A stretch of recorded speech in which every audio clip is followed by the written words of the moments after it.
Hey friends, welcome to another episode of the 10 Laws Podcast with the Mr. East Forest. I don't think Mr.'s appropriate, but whatever, makes me feel older. Welcome to the show. I am back from touring. I think I spoke to you after the Australia tour. We had a day off, and now we're back from the U.S. Northeast and Midwest tour. So that was, 14 shows. We're on the road a month in total. But the last part in the U.S. was 10 shows in 12 days. Yeah, so we definitely have some tour stories I want to let you know about. And at the end of this, I'm going to share with you a live recording, one of the improvs that came out of, I think it was from Madison at the Atwood Music Hall. Beautiful new venue out there in Madison.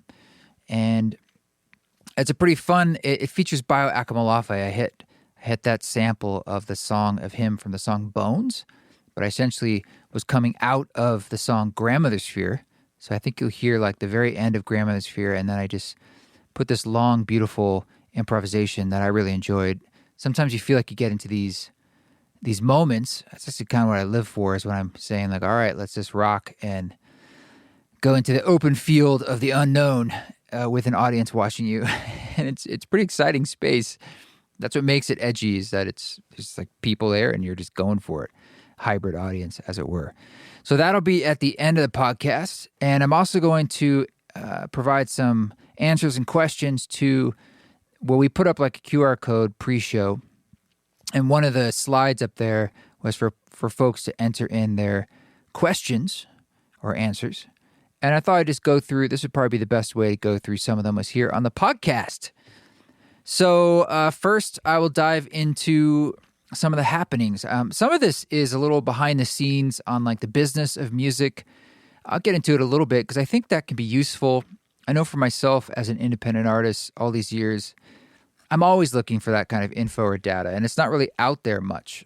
Folks like Zoe Keating used to put it out there on a more regular basis, very transparent about the financials of her work, not just touring, but otherwise. And if you want to know more about that, I'm happy to share that, because I don't think like us pretending like money isn't part of this. I mean, budgets are obviously important and critical, especially in the touring space. And maybe some of you out there are wanting to get into that, or you're curious how that works. And I think that's important to share. So I'll share a bit about that and some highlights and, shall we say, challenging moments. I don't want to call them lowlights. Let's start with the highlights. We're doing a concept here. I'm working with a new agency that I love called Ground Control Touring, and Susie is my agent over there, and her team, George, and everyone else at Ground Control. It's something I've been working towards, working with them really my whole career, and I've gone through a lot of different iterations over the years, mostly of not having traditional representation as a live agent. So an agent is typically who is booking your live shows. And there's other people that can sometimes traditionally be on a music team. That can be a manager who's sort of like, as it says, managing like the entire project. So they have eyes over everything and in theory are, managing the team. And then you might often have a business manager. When you get to a certain level, you just need someone to help you with not just taxes, but invoices. And every time you play in different states, from thises or that's, you have different returns you have to do and people to pay. It gets actually quite complicated, in addition to royalties and things like that. So business management, and then often you have legal, which, again, traditionally in the music industry, it's like a 5% is pretty typical of like across the board of your earnings. And then they're kind of on retainers. They're sort of working with you. I've been working with Vivek Council LLP for many, many years. One of my oldest team members and collaborators. So we've been working together. Some people choose to work hourly with lawyers, but as we know with lawyers, that can be like super high hourly fees. So it's one of those things where like, if you're thinking about asking your lawyer a question, you probably wouldn't. It's like healthcare, because you're like, oh, this might cost me $500-$600 an hour, as opposed to, yeah, we can reach out at any time. Lawyers I assume, I don't know if it's an industry, I don't know if they teach them this in law school, but, it moves at a slower speed than, well, me for sure. I think I move at a faster speed than just about everybody. So I actually have to expect, a great thing I learned recently was some book my buddy Lewis recommended. I listened to it on an audio cassette. I think it was called Buy Back Your Time. And he was like, be happy or totally expect 80% from anyone, probably in life. And I think I used to expect more, like 90, 95, 100%, which is absurd because I tend to outwork anybody. But that's obvious because who's going to care more about anything in this ecosystem more than me? So that seems logical. So I tried to bring it down to 80% as a new mindset in general, and that's a very good metric that I could recommend. This might be a bit of a random rant, but this is more of a thought dump on the tour because I just got back. And I will admit that I am quite depleted physically, emotionally, psychologically at this moment, so take it with a grain of salt.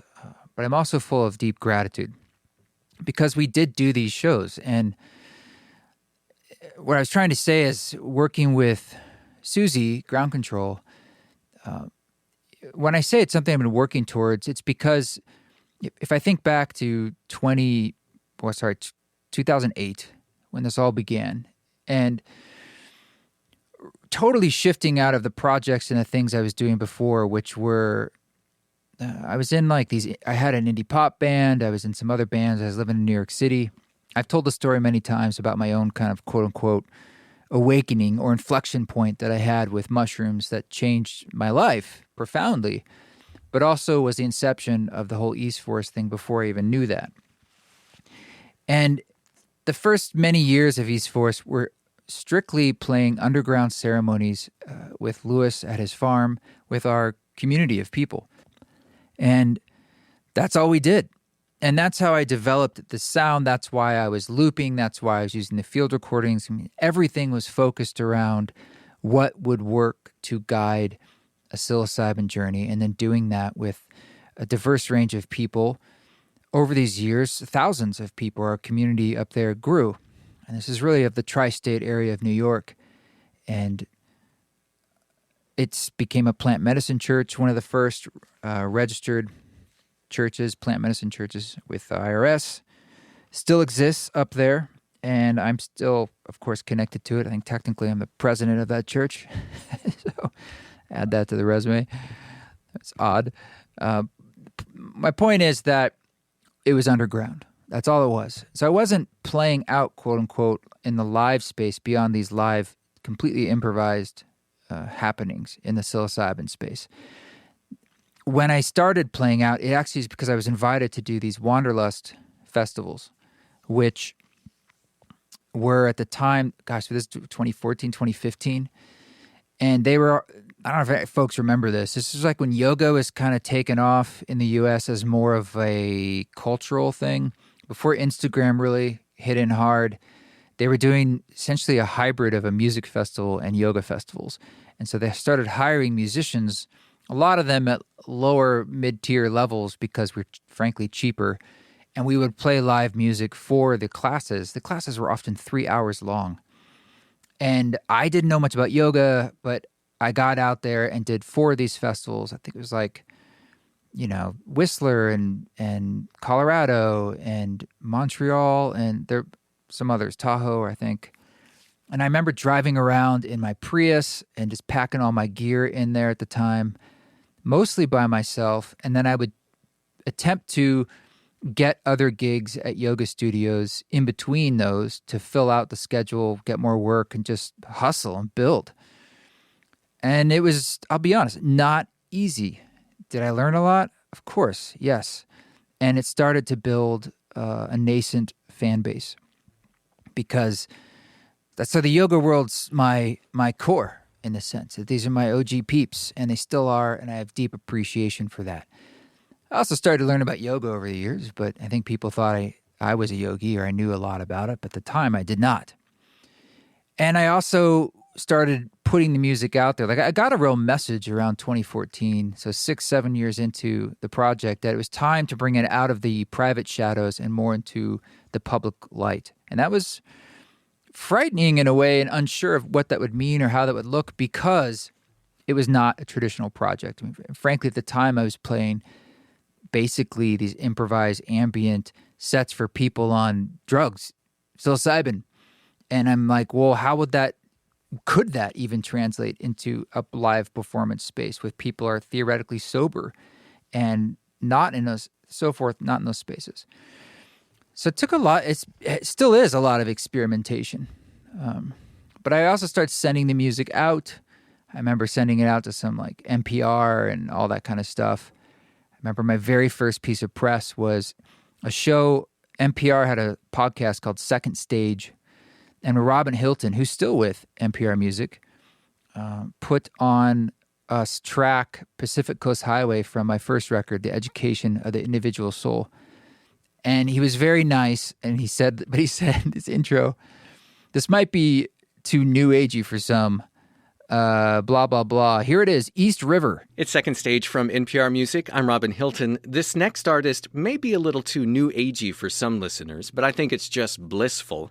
The band is called East Forest. It's from Brooklyn, New York, and it features the songwriting of Trevor Oswalt. East Forest makes amorphous music using sound effects and field recordings. There are no lyrics, but a lot of great musical textures. From East River and the band's new album, The Education of the Individual Soul, this song is called Pacific Coast Highway. Yeah. But I was still ecstatic that happened. And I also sent it to places like festivals like South by Southwest, and surprisingly, I remember getting a showcase. They South by Southwest, at least back then, they had, I don't know, 2,000 artists, which sounds like a lot, but they probably had 100,000 people, bands apply, and everyone wanted to go because it felt like back then it was, you get discovered or was it make connections, that sort of thing. So I got an official showcase, which I was excited about, but I had to put together, I remember bringing Kylene King, who at the time I was playing with a lot in Portland, Oregon. I moved to Portland. She played strings, we went together, and I remember playing in this little theater. There were not a whole lot of people there. I played right after this Japanese like punk band. And I remember I set down my jacket or sweatshirt on stage, and that disappeared. Someone in the Japanese band took it. Ever since then, I've actually been very conscious of consolidating my stuff, whether it's equipment or personal, anytime I play a show. Like I don't spread out. So in the green room, it's like, okay, I know where everything is, so it's easy to pack up when you're in a frenzy after the show. Same thing on stage. Point is, from there, continued to get gigs where I could get them, strange little festivals or yoga events, a lot of yoga events. And I would attempt to book gigs at traditional spaces as well. And it's always been a tug and pull, working to figure out like how to put on a show, how to play for people who are sober, how to play for people who are the deeper heads who are like, yeah, I know what this is. This is for tripping, and I'm going to trip at the show, and the yogis and all of the above. And that's been a continued experiment. I'm getting to the tour. I'm right about there. Here we go. But I don't know. Before the pandemic, it did hit me that I think I was trying to be more quote unquote traditional, because I thought I had to be. And then it hit me that why don't I just be bringing more of these elements of the ceremony space back into the live space? And that's when I started doing the lie downs and bringing like theatrical and ceremonial elements that I thought made it a better show, but just leaning into those roots of mine. And because I was playing at a lot of yoga studios, they had mats, they had props, we could kind of do whatever we wanted. That's what I was doing. And we talked about expanding that into a tour, like where we actually book a venue ourselves. That's called four-walling, where you pay for the venue in advance. So you don't necessarily need an agent for that. You're just putting up the money if you have it. And you bring typically everything in. Sometimes you have to bring in the sound system, everything. And then the pandemic hit. And so that obviously slowed a lot of things down. But we eventually got that tour off the ground in 2022 after multiple bookings, I remember, in Salt Lake that kept getting canceled because of the pandemic by the city and the county. And that was the one that we made the Music for Mushrooms film about, where we four-walled these venues and we brought everything in. We brought in a little, stage and a piano and the sound system and the lighting and our crew, merch, everything. I think there were 8 of us on the road. It was the first time I had a bus tour, so we got a bus too. That tour, the expenses were tremendous. And also, it's a lot of work when you bring everything in. You only have usually about 8 hours-ish from when you arrive at the venue, called load-in, to when you have to get out, which is sort of like curfew or whatever they call it, different at different venues. That's not a lot of time if you think about it, because you load in, that's at least an hour or two, or usually a half hour, but when you're bringing everything in, you have to set all this stuff up. It takes longer, and that was a problem. And then you have sound check.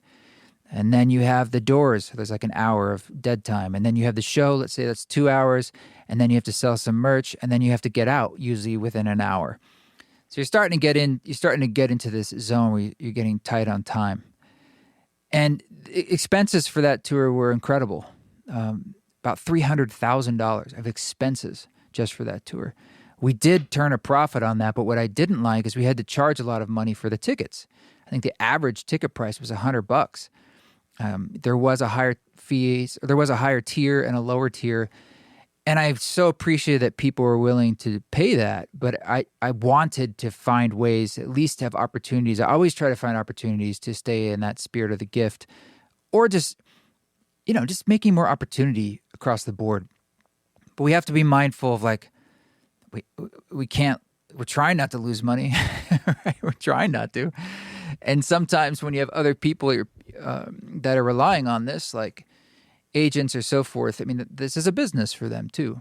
So it's not just like their passion. Many of them, people in the biz, deeply believe in the work and music itself, but it's a job, it's a business. So, fast forward to working in the way I've always wanted to figure out how to expand the work, like I said, and reach more people. And long story short, I wanted to get the ticket prices down. So, and I wanted to make the work more approachable for more people and still have the level of an emotional experience that I've always been going for, which is, to be honest, I want it to be the deepest, most powerful experience it can possibly be. And given my background in theater and acting in the arts, before I started East Forest, I left acting behind when East Forest started. We could talk about that another time. Why? Because I wanted to make it a good show. I always think that's not just admirable; it's also just better. It's hard. It's a challenge to put on a great show. It takes a lot of decisions, and there's an arc, and there's a rhythm, and what you're playing, and how you play it, and the presentation of that. So I thought that moving towards seated events would be a great move. One, the ticket prices can come down because you can have a higher capacity. A yoga mat takes up 4 or 5 people's space. And two, if you want to grow and reach more people, I quickly realized that just straight up four-walling and renting spaces, you hit a glass ceiling in many regards. And so you got to, for better or worse, it seemed like we need to be working with inside the music industry systems because AEGs and the Live Nations, they own a lot of venues, not all of them, but a lot of them. And so if you really want to get into a 3,000-seat theater or something, which is a show I saw Sigur Rós play in 2005 at the Beacon Theater that was completely transformative for me. My first biggest inspiration about what we could do in the seated musical live space. And I've been kind of trying to go towards that because I wanted to do my version of that. So to do that, to work within the industry, then you have to have representation and an agent to help you get there to negotiate these deals. They won't work with artists directly. They're no longer four-wall deals. They're typically percentage deals on the door or usually a guarantee. They give you a small amount. They're like, we'll guarantee you make this much. So they're taking some risk. And then you get what's called points or percentages if you cross over that a certain threshold, and then you share, like maybe you get 80% past there, blah, blah, blah. And this is against the expenses on that show. So that's a pretty traditional approach. And this also is something that opens it up to people energetically, because let's be honest, for some folks, the lying down or the ceremonial aspects are actually a barrier of entry to them. Maybe they're not fully in this scene, and they're thinking, I don't know, like, is this for me, or is this some other tribe? It's not my tribe, or this is blank and blank. You know, they feel excluded. And I want to create a space that's really feels inarguable. It feels like this is for everybody. And if you come and you're willing to just open a little bit and listen to yourself, listen to the music, and just let your emotions do what they do, that this could be an experience that is for all humans, and that we recognize our shared humanness and humanity from whatever your political background, from whatever your beliefs may be. That's not what this is about. It's about you being a human being, which we all are. So in that sense, when I say inarguable, that's basically what I mean. So when you're looking at like a seated show in a theater or something, I think most people think that's something I get. I've maybe been to a show in my mind that's like that, and I think there's a way for us to broaden the tent and invite more people in. And all this to be said, I have not thought that we were missing out on anything by doing this in the experience itself. I think lying down is cool and fun, and certainly makes me comfortable. It's like my background is playing for people in that sort of space. But whether you're sitting down or lying down, or frankly even standing, whatever it is, or moving around, the bottom line is, are you comfortable? And can you really just drop in, and do you feel safe? Okay. So this has to do not just with your body position, but even if it's like cold in the room, or just the vibe and all, the house music and the smells, all that stuff actually really matters. And so that's why I've been trying to go into the seated shows. Now, that being said, I do shows a lot where there's extra room beyond the seats. Like this happened in Melbourne in Australia, and at some of these shows on the tour, absolutely. Where people just take the open space, and they already brought like a yoga mat and stuff, and they go ahead and plop down on the floor and lie down. And I'm 100% for that. I actually love the hybrid model where it's a bit of both. It's like, do what works for you, And I hope to move a bit in that direction as we move forward, if we can. And one of the shows on tour was totally lie down. Actually, this one I'm going to play some music from in Madison, because the promoter wanted to do that. The person we were doing the show with at the venue. But most of the time, I found that a lot of these traditional spaces, when they're being pitched to do a show, right?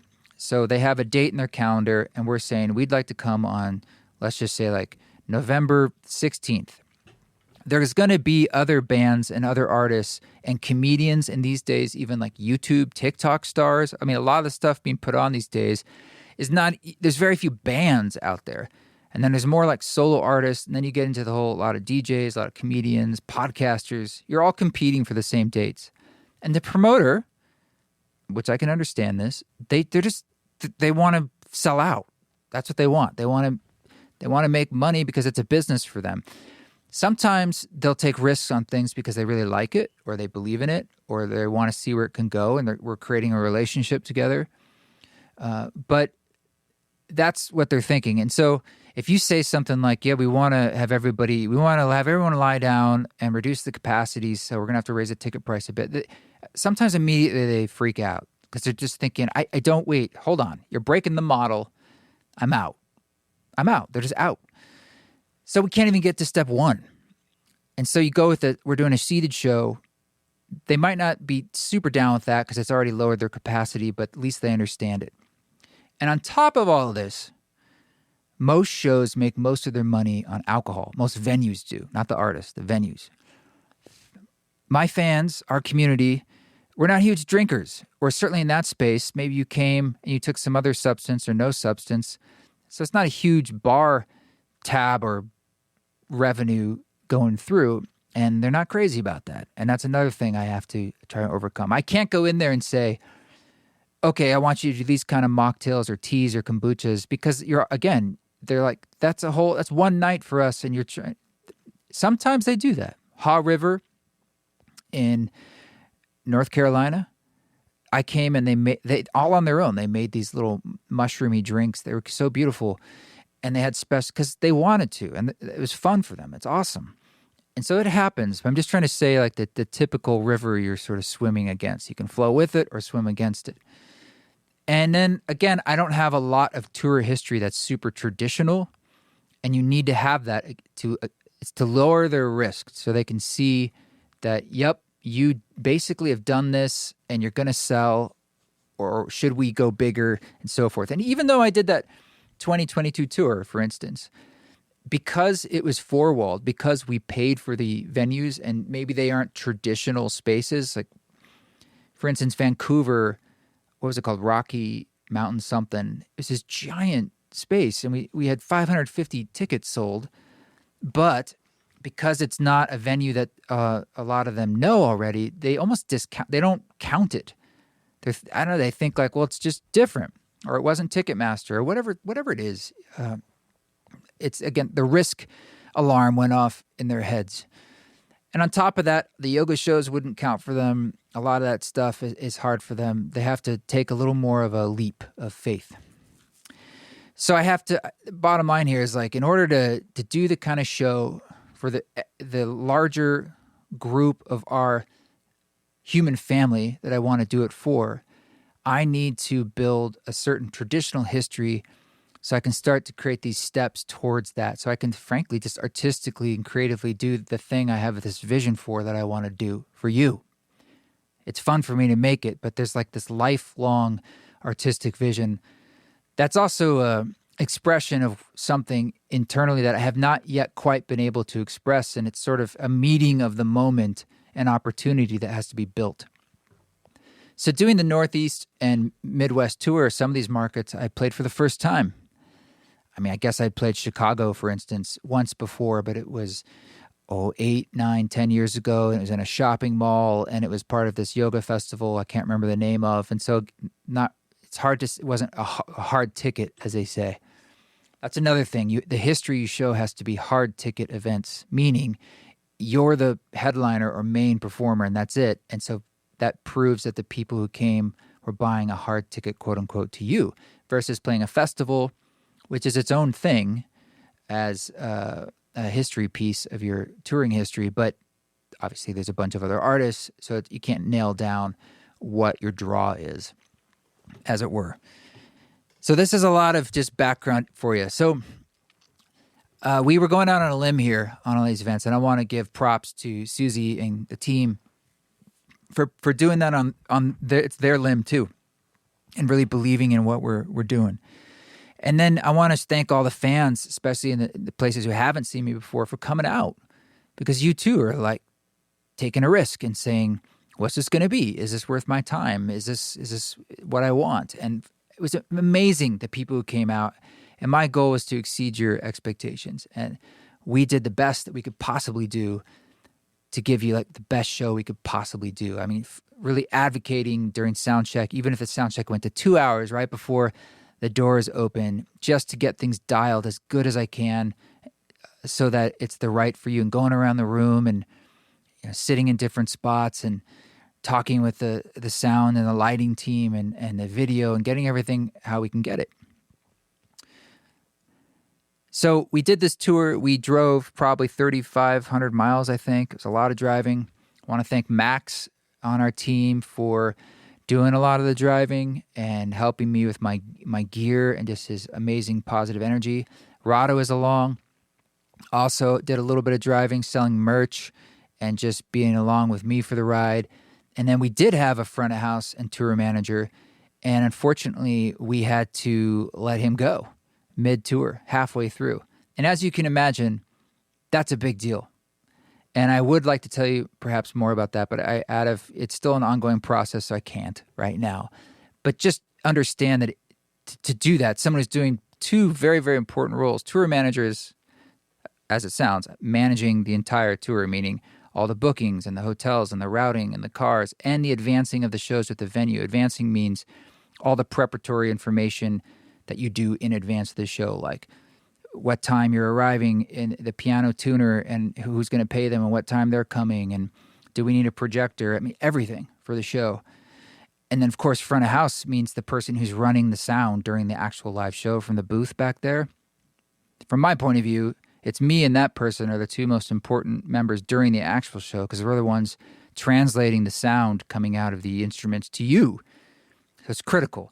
So for that person to be not included in the rest of the tour, it would have to be an extraordinary circumstance and a very big deal to go that route. And it was.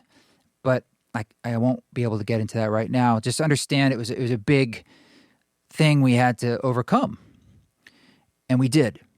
And what I'm proud of is that even in Australia, right, we lost our luggage for 6 days. Didn't have front of house or tour management, but I had Wanderlust, who was the production team, helping me source some gear and rent some stuff. And we pulled it off. And it's always about, the old saying, the show must go on. I mean, another way I look at that is that it's all for the show.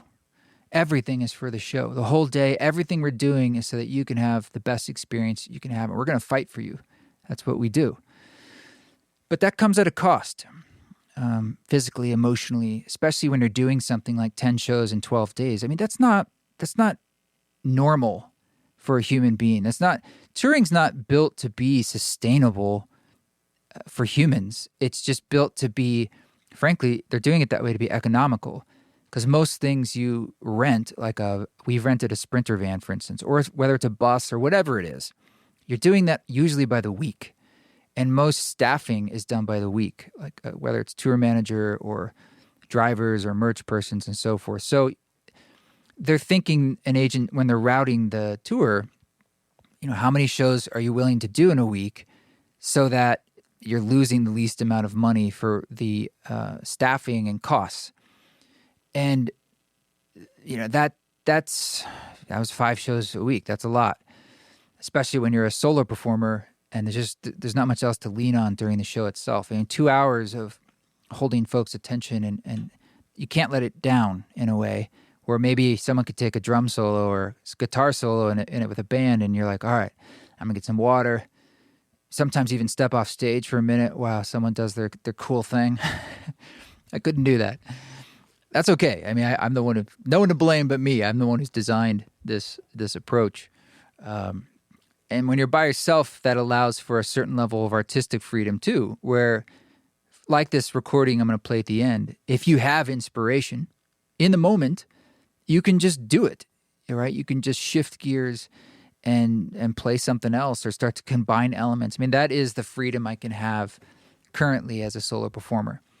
And you can do that with bands. I mean, that's really what jazz is. And that's why I think jazz is such a high level of music, is because you're starting to communicate through the music and energy telepathically almost to these sorts of changes in real time with your bandmates. So just to wrap this up, just so you know, when you start doing these traditional kind of promoted shows, there's costs that the venue just has for staffing and other so forth and so on. And I would say the artist can typically walk away with around 40%, meaning all the costs come off the top, and then there's the promoter's take, which could be anything from 20%, 30%, or even 40%. And then whatever's left over for the artist. And this is assuming you sold enough tickets. So that's why you have that guarantee, hopefully, so that if you don't sell enough of the breaking point, you still at least walk away with the minimum that your agent had agreed to. And I'd say, half and half we hit that, where it was a guarantee, and a couple times we went into points. And sometimes I would think wow, there was 360 people. That's amazing in a place where I hadn't really been before, or maybe ever. And yet the walk away isn't super high because that's just the way it is. And that's very different from private gigs, of course, on one end of the spectrum, or bookings you might get where someone reaches out to you directly, which can be more sustainable. Sometimes costs are built into that where you're not necessarily coming out of the artist fee. So you have to play a number of shows, like I would say 10 or more. It's hard to say, depending on, we were pretty slim here. It ended up being 3 of us on the road in a van. We even bought a piano at a used piano store on the second day of tour because that would save us enough money. Renting a piano at each venue was starting to cost us between $1,200 and $2,000 or more, plus piano tuner. So you can imagine that adds up quick. And we bought a piano for, I don't know, $2,500, $2,600. We had to pull it in and out of the van, which required what they call loaders at each venue, and just the logistics of one of these venues had 26 stairs, right? So it's like, oh my God, what do we do? We didn't have a piano for that one, for instance. And then I had to figure out what to do with the piano at the end. We ended up donating it to a nonprofit, but it's a thing. If that doesn't happen or the timing isn't right, you're literally stuck with this 500-pound thing in the back of the van that a human being or two people can't get out of the van. And I'm not willing to kick it off the side of the road. It just break my heart, and it's also illegal. And you can't just return the van and be like, yeah, there's this 500-pound thing in the back. Bye. So that was, these are the things that I became the tour manager midway through, and that we just had to deal with. And all Max and Rod and I, we all figured it out. We were all just basically in real time. We went into the mindset of how do we get this job done, and we all chipped in any way that we needed to. And I'm happy to say we got the job done. I'm still landing here in my mind and my body. My heart feels tender but full. And mostly because I got to meet so many of you out there. I came out to the merch table to take pictures, shake hands, give hugs, listen to stories. And it's just beautiful. It's just beautiful. As a solo performer, a lot of times I'm right here, sitting in my studio by myself, and you put things out in the world. And it is important for me to go out there and kind of hear the reverberation. You make a sound and it bounces off something. It bounces off of your hearts, your ears. And then I'm hearing your stories. Sometimes from, years ago when you discovered something with the music and a process you had, everything from dying parents to kids' nighttime music to whatever. And that's amazing and valuable for me to hear. So thank you for sharing so openly with me and being so overwhelmingly positive, even in comments on social media, for being positive. Because we don't need anything else right now. We just need to support each other. And as I get older, of course, I think back on when I was in New York City and in my 20s and in my old band, which is totally different. Pre-YouTube era, pre-Spotify, so you won't be able to find it, thank God. But I really hustled. I played all those crummy venues in New York, and the driving and the rehearsals and the band members and the thises and the that's, all the things. The terrible festival dates where, some little tiny festival on Block Island or something that didn't pay. And you drive, it's a 2-day thing to get there, and nobody's there, and just feeling demoralized afterward, and somehow scraping yourself together and putting yourself out there and trying for another one somewhere else. Or shows where, when we played in New York, we played at the Music Hall of Williamsburg in Brooklyn. It's kind of a special big moment for me personally because it was in New York, and we almost sold out. I'm gonna call it a sellout. I'm taking the win, but that felt incredible because there were 3 people at that show from my college days. People I haven't seen since college, and one of them texts me and says, "This is still your number. We're so and so, Dave and Sarah and Will. We're coming to the show." I was like, "Oh my God, that's crazy. That's awesome." And after the show, I was talking to them. I said, "How did you guys know about this?" And they said, "Oh, we've been on your mailing list since that old band, 20 years ago. And basically, they've been getting my emails all this time. God bless them." And they finally came. And seeing them there, I was thinking back to the first time I started playing piano and writing songs for me was in college. And I've mentioned how I went to Vassar College upstate New York. The Steinway daughters went there in the 1800s. So their dad donated all these Steinways way back when. So now they're old Steinways, but they're still Steinways. And the college would tune them a couple times a year.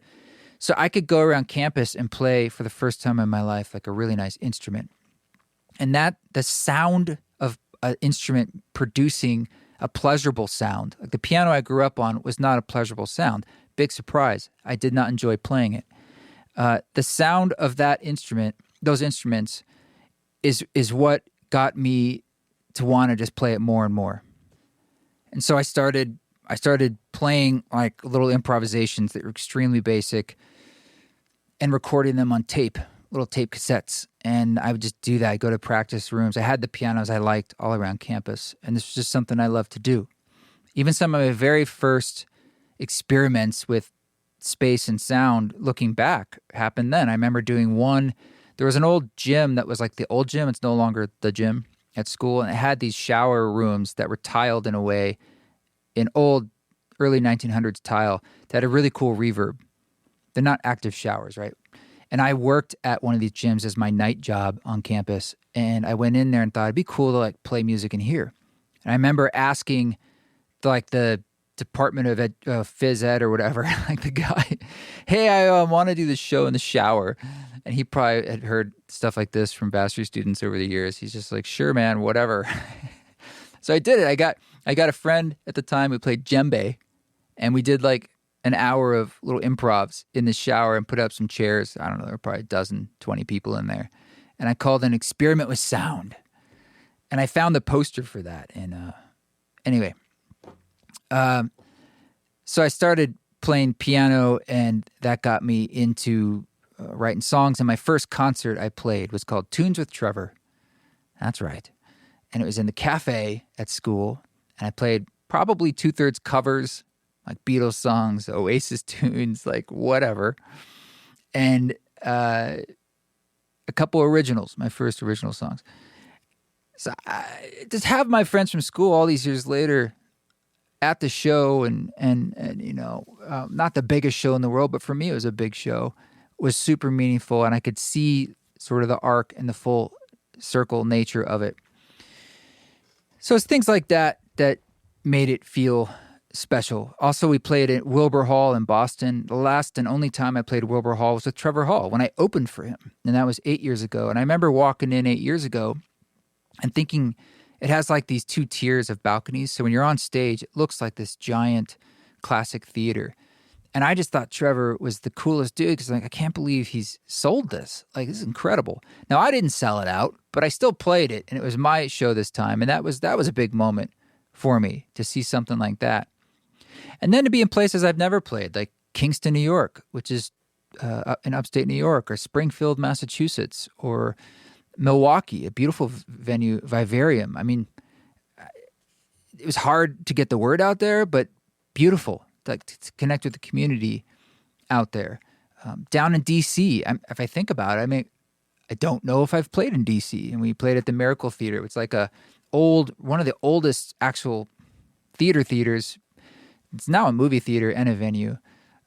Things like that. You know, it's just special to zoom out. But as I get older, it's harder and harder. When I was younger, I think I could hustle like that. And now I'm like, geez, middle-aged, and my body feels it more. You know, when you're driving like this during the day, it's crazy. You know, so let's say you finish a show. Of course, you're tired. I don't eat before shows because it messes with like performing and singing. So we're packed. We do them. We say hello to everybody for like 45 minutes, and then you're rushing to pack up to get everything off the stage because the venue's like, you know, you got to get out of the venue. We all got to go home. And I go downstairs to the green room and scarf down some food in like 5 minutes. That's probably lukewarm or cold now. And jump in the van. Sometimes we had to drive an hour or two, sometimes not, to get to a hotel. That was just the right price. And so that the next day's drive was the right time so that you can be at the venue the next day for load-in, which is usually like 3 or 4. And a lot of times you're sleeping 5 hours, 4 hours, 6 hours tops. I don't think I ever got 8 hours until later in the tour. We had a day off and I was able to do that. So you're tired. Everybody's tired. And you need to stay healthy. So you're not partying or anything. I don't drink. I don't do anything on tour. I'm taking fistfuls of supplements every day, gargling with apple cider vinegar. I do a lot of things to work and stay healthy and do what I can to like grab little bits of energy from anywhere we can. Like if there's 10 minutes, it's like, can I lie down and take a micro nap or at least just chill, meditate for a second?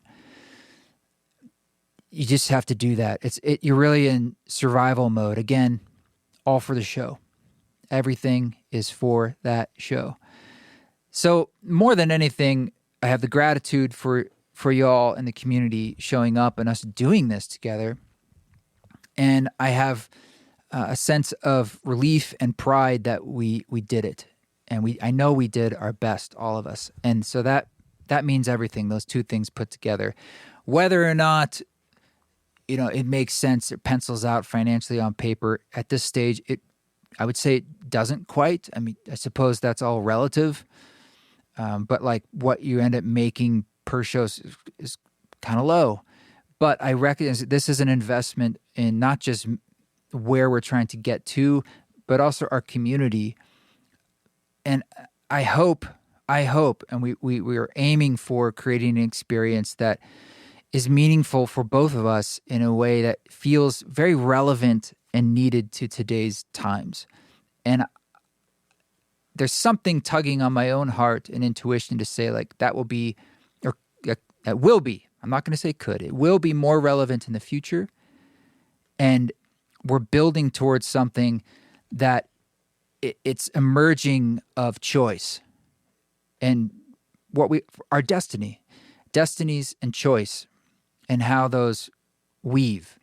There was a quote or something I used to say back in the day about destiny is a choice and it requires that you choose it.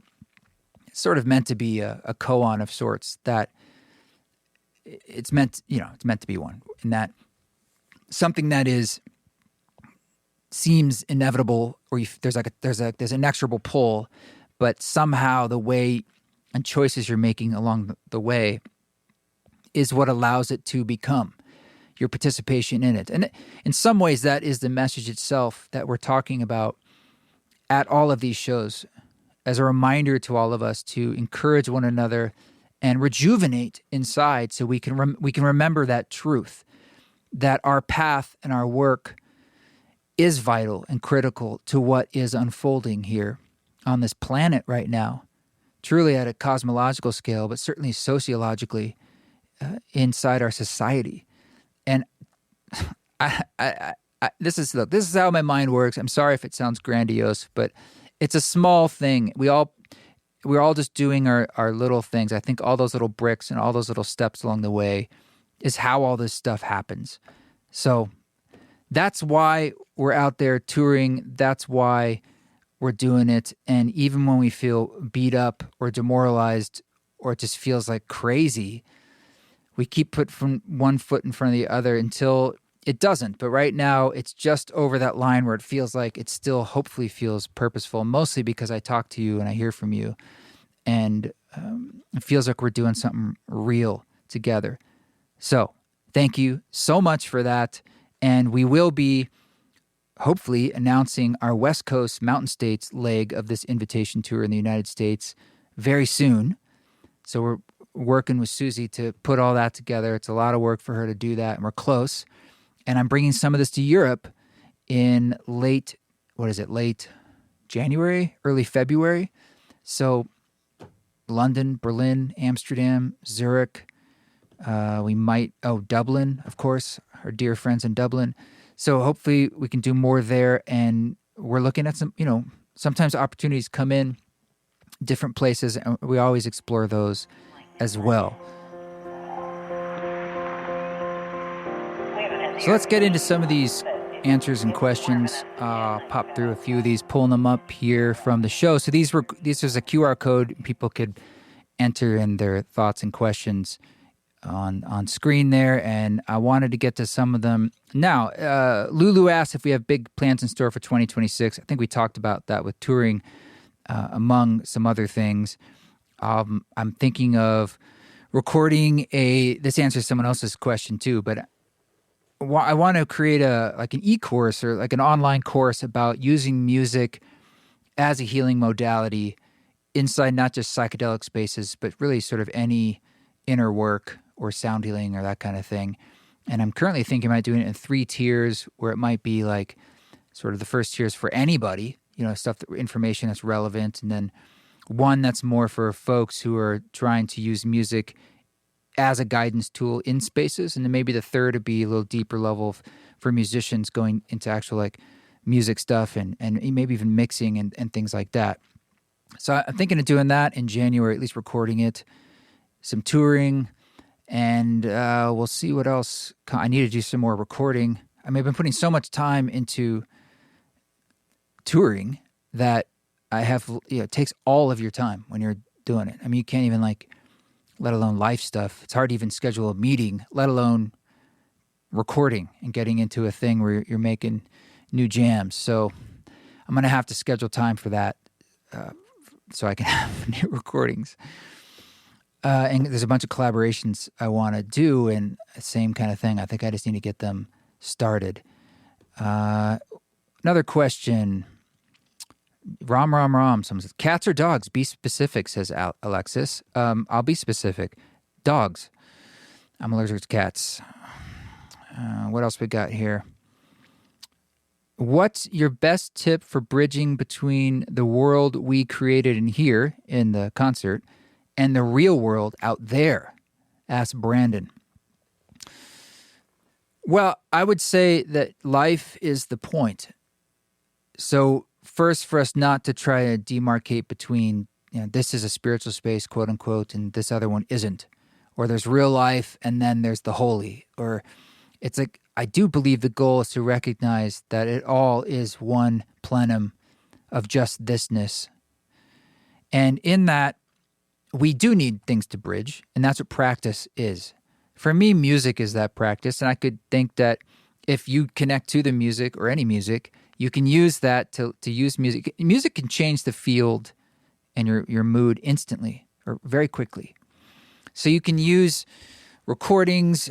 We have a lot on the Patreon, of course, from live events and ceremonies, but anything that's released out there or other artists that do this for you, or certainly to make music or sing along to music. Doesn't matter if you think you're a singer, just sing along. Become a participant. These are great ways. Going on walks in nature, anything that gets you out of your head and gets you into experience. So listening inherently makes you present because that's what you do when you're listening. You're listening. Yoga, anything creative too. I've talked about this before, are ways to bridge. But it is a practice, and it's something you have to do ideally every day. It could be 5 minutes, but that is what the bridge is. Otherwise, we get fully ensconced and identified with our minds, and that can be a tough place to be. This person says, this is Jana, excuse me. I play the lever and folk harps. I play them for psychedelic journeys when I facilitate or guide. Do you have a favorite harp music for journeys?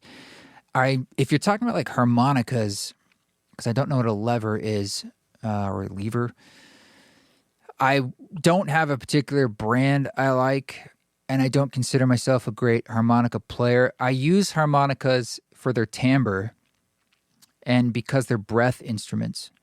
And I think anytime I can use a breath instrument, that includes singing, but a melodica, a flute, anything like that, it has a particular phrasing and energy because you run out of breath and then you have to take a breath in.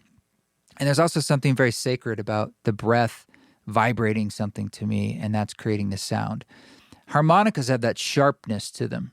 So a lot of times I'm playing softer pianos, Fender Rhodes, this kind of thing, pads, synthesizers, and you want something that kind of cuts through. And I feel like when I'm picking up a harmonica, it's almost like I visualize a knife, and it can cut through in different ways. You can play it hard, soft, singular notes, chords, and that timbre is why I'm using it at a particular moment in the set. It's also like a diversity of sounds there. How do you remind yourself that you are deeply loved? And they used a fern symbol. By loving, mostly through my partnership with Radha. If you want to feel loved, love. If you want to feel whatever it is, give it to someone else. That is the gift and the nature of the universe. Ray says, if the yearning we carry is a funny accident by a universe unaware, a sort of glorious biological hiccup. Is that enough? The cosmic game of peekaboo, Ray. I vibe what you're saying, and it's poetry, and that is the answer in itself, right? That there is no answer, and that it's an experience or a feeling of awareness discovering itself in that cosmic game of peekaboo. Conrad says, how many unread emails do you have in your inbox, metaphoric or otherwise? Well, literally, let's see, 3,509. Is that good? Is that bad? I don't even know. I don't know about you, but I use my inbox. If I leave something unread, that means I still need to attend to it. But clearly, there's 3,500 things that have not been attended to. But to my credit, I've had my Gmail account since like 2000. Whenever they first came out with Gmail, I was an early adopter. I was one of the first people. I remember it was like beta. I got an invitation. So I've had it a long time. So I think that maybe that cuts me a little slack. This is the last question. Andrew asks about, he says, I came to Boston. Hope you heard my little New York accent there. It was inspirational to say the least. Thank you. Particularly the flute. What type of flute is it? Who's a flute maker? Well, I'm happy to let you know about this. This is Eli Creations. E-L-I. Let me see if he's still making flutes. I sure hope he is. I met him, when I was living in Oregon, Portland. Oh, well, he's got to be out there. Eli Creations. Flutes. Let me search that. And he has a Square store. He's just a guy. He's Lakota. He had a really interesting story. I saw his shop off the side of the road near Mount St. Helens when I was hiking, and I just stopped in and met him. And I remember he was a guy in recovery, and he had a story that I believe was something like his dad made flutes, and he grew up Lakota, but he went away from it all and got into addiction, all these different things. And then he got sober, and he rediscovered it, and now he's basically like obsessed. And I frankly, the two flutes I play mostly are his, and I think he has amazing sounding flutes. They're not the fanciest looking. I could care less what they look like. They look beautiful, but they don't have all the like little adornments and stuff. Any instrument I buy, if I can, I play it in person. Like even if I go into a store and I'm looking for like a shaker, I'll play all the shakers, all the egg shakers, because they all sound a little different. And they all have a different thing. Just like every piano sounds completely different. Even if it's exactly the same model and they're all like brand new, they all sound completely different. Every cricket sounds different. It's like, I think 800 species, 700, 900. They're all completely different. Instruments are the same way. So if you could go to Eli Creations, go for it. If not, just buy one of his flutes. They're not even, compared to other flute makers, crazy expensive. And it's probably awesome. The little flute I play is an F sharp. And then I think I have a medium longer one that is... No, wait, I'm sorry. The little one is a C sharp? What is it? It's cedar. So it has kind of a breathy tone. And then I have an F sharp deeper one that's beautiful. That's like a hardwood. I don't travel with it as much because it's hard to fit into luggage. And one time I used to put it in my keyboard case, and I opened up my keyboard case and it was completely shattered. And I mailed it to him, and he somehow glued it back together. You can't even tell that it came apart. I totally forgot about that. So Eli Creations, he's the flute maker. So that concludes this session of Answers and Questions. Well, if you've been sticking with me this long, God bless you. But here is a recording. I'll share more stuff like this on Patreon. I'm going to put together a cool little clip, too, of the tours. Thanks for all the content out there. Some folks shared with us some videos they took, and that's always really helpful. We're going to put some fun stuff together. But this, again, was an improvisation in Madison, Wisconsin. And this was a lie-down show. Again, not that it matters, but it was pretty deep. And this is about 2/3 through the performance. And I finished Grandmother's Fear, and I decided to just keep rolling. And this little tune came out, and then Bayo Akomolafe is the voice you hear. He's wonderful. Check him out. Oh my gosh. Amazing. And I hope to see you at the shows in Europe and the shows on the West Coast when we announce them, or just drop us a line anytime at team@eastforest.org. Thanks to everyone on our Patreon. We'll be doing our monthly council here really soon. If you want to join us, and it's free to check out all the other things we have on there. And I just want to say thank you again. You warm my heart because I know that we're doing this together. And I'm not under some illusion that I'm just like making anything happen. We're all in service to the great becoming, the great attention. Thank you, Maharaji. Thank you, Ramdas. Thank you, Radha. Thank you, Max. Thank you to you. Thank you to my parents. Thank you to the earth. Thank you to the music. Thank you to my team. Peace. I didn't transcend my ego. We became partners. We became teammates.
What if I told you that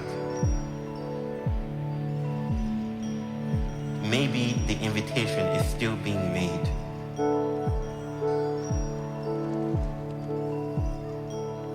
What if this time is an insurgency of the invisible?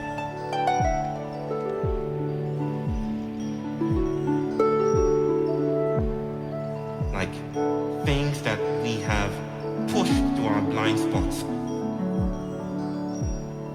unknowingly, inadvertently.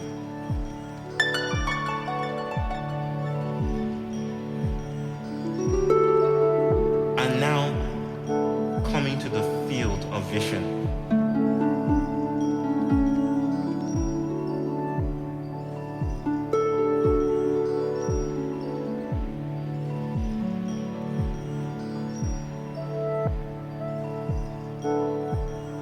And now saying, look, I'm right over here. What do you do with me?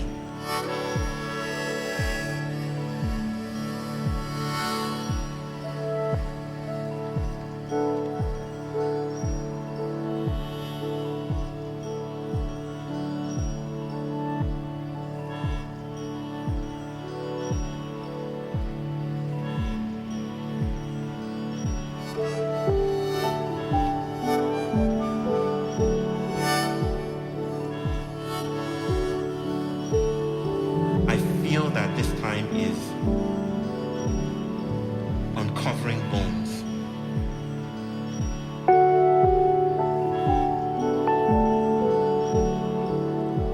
And we can choose. We can choose to cover those things again. Or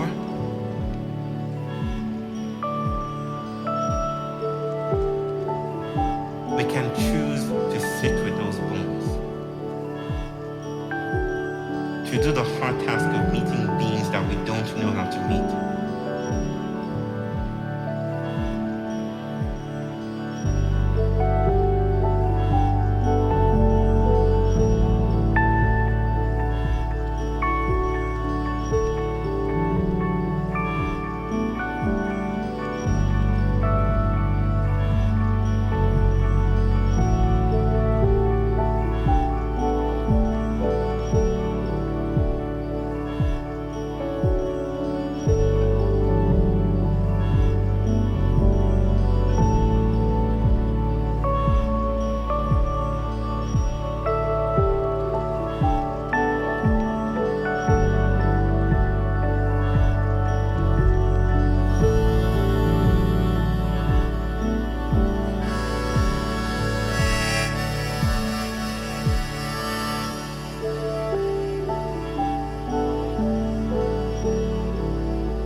Check in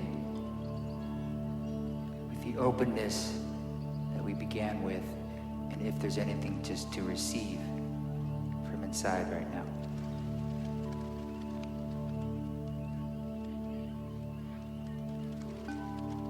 It may be a sweet nothingness, it may be a feeling, a memory, whatever it is, it's totally fine. Just receive it like a little gift. Plant the seed in your heart.